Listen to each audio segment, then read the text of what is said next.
In this episode of my Godot FPS tutorial series, we're extending the character body 3D node's collision interaction so that the player can interact with physics objects and open doors by simply pushing them. These tutorials are part of a long series of FPS tutorials for the Godot engine. The link to the door component episode is in the description, and as always, you can grab the source files for this and all of my Godot engine tutorials on my Patreon. One shortcoming of the character body 3D node is that it doesn't interact with physics objects like a rigid body 3D does. So to allow the player to push physics objects, we need to do some manual collision work. To do this, we're going to extend the character body 3D node's collision mechanics with a new component script. I'm adding a new node to my FPS controller scene as a child of the parent called PhysicsComponent.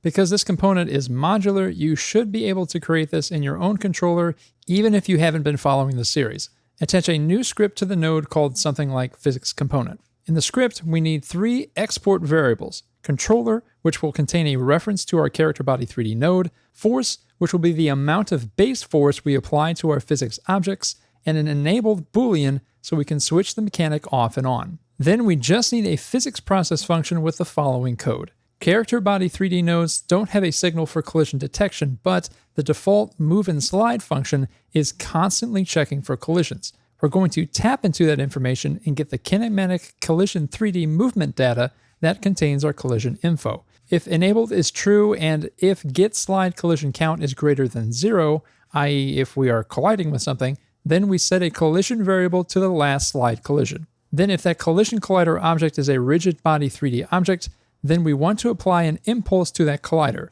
Direction is the normal of the collision, but negative because we want the collider to move in the opposite direction of our collision. Speed is the velocity of our player character, clamped between 1 and 10. We want to make it so faster movement creates more force and vice versa. Then impulse position is the exact global position of our collision. However, when we apply our impulse, we need the position offset from the origin of our collider, not the global position. So we subtract the global position of the collider from the collision position to get the relative position, i.e. our offset. Then we apply impulse with our direction times our speed times the force we set at the impulse position. The player should now be able to simply push open the door when walking into it, and as a side benefit, push other rigid bodies as well. Note that I'm using Jolt physics in Godot 4.3, so your physics interactions might vary if you're using the default physics. As always, you can get these source files for everything that you saw in this video on my Patreon. I'll catch you in the next one, and as always, keep creating.